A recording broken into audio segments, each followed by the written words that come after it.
அமெரிக்க மண்ணில் தந்தி டிவி தற்பொழுது நின்று கொண்டிருக்கிறோம். இங்கே ஒரு மிக முக்கியமான விஷயத்தை பற்றி நாம் பேசவிருக்கிறோம். அமெரிக்காவுக்கும் இந்தியாவுக்கும் இது ஒரு சோதனை காலகட்டம். இந்தியாவிலிருந்து நிறைய பேர் அமெரிக்கா வேலை செய்யணும் அப்படிங்கிற ஒரு ஆம்பிஷனில் இருக்காங்க. பட் இங்கே நிற்கிற மனிதர்கள் ரொம்ப மிக முக்கியமான மனிதர்கள். ஏன் அப்படின்னா இவங்க வேலை தேடி வரல. இவங்க வேலை தேடி வர்றவங்களுக்கு வேலை கொடுக்குறாங்க. அது மட்டும் இல்லை, யாராவது வேலை செய்கிற நிலைமையிலிருந்து நானும் ஒரு தொழிலதிபர் ஆகணும், நான் ஒரு ஆண்டர்பிரினர் ஆகணும், நானும் 4 பேருக்கு வேலை கொடுக்கணும் அப்படின்னு சொல்லி ஆர்வத்தோடு செயல்படுகிறவர்களுடைய கையை பிடித்து அணைத்து கொண்டு அவர்களுக்கு வழிகாட்டக்கூடிய வேலையில் தற்பொழுது இறங்கி இருக்கிறார்கள். சார் வணக்கம்.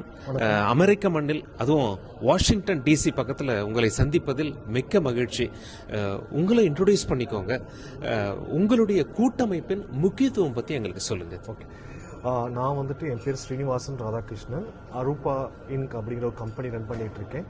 அப்பார்ட் ஃப்ரம் தட் நாங்கள் ஒரு பார்ட் ஆஃப் ஒரு group, Tamil entrepreneurs association for mentorship services.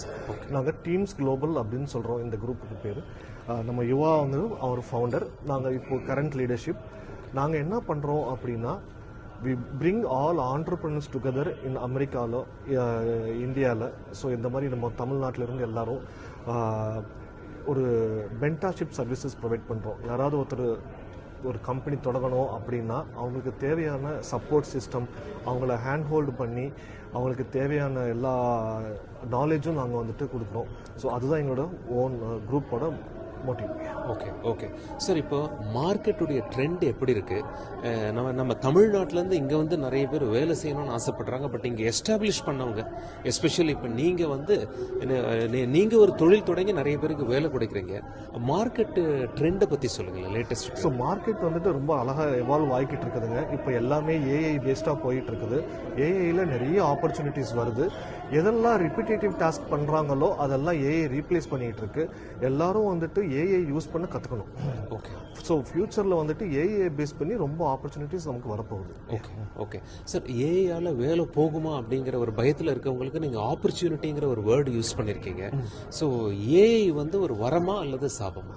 இது வரம் சொல்லாங்க. ஏன்னா நிறைய பண்ண முடியாத விஷயத்தெல்லாம் இனிமேல் நம்ம பண்ண போகிறோம். ஹெல்த் கேர்லேயும் சரி, எல்லா இடத்துலையும் சரி, அந்த ஏஐயை யூஸ் பண்ணி, அந்த கம்ப்யூட்டிங் பவரை யூஸ் பண்ணி நம்ம பண்ண முடியாத விஷயங்கள்லாம் இனிமேல் பண்ணுவோம். ஹெல்த் கேர்லேயும் சரி, ஆட்டோமேஷன்லேயும் சரி. ஆனால் வேலை போகுங்கிறத தவிர்க்க முடியாதது. அது என்னன்னு கேட்டிங்கன்னா, ஒரு வேலையை ரிப்பிட்டேட்டிவாக ஒரே வேலையை திரும்பி பண்ணிட்டு இருக்கவங்கலாம் அது ஏஐயை யூஸ் பண்ணி எப்படி பண்ணணும் அப்படிங்கிறத அவங்க கற்றுக்கணும்.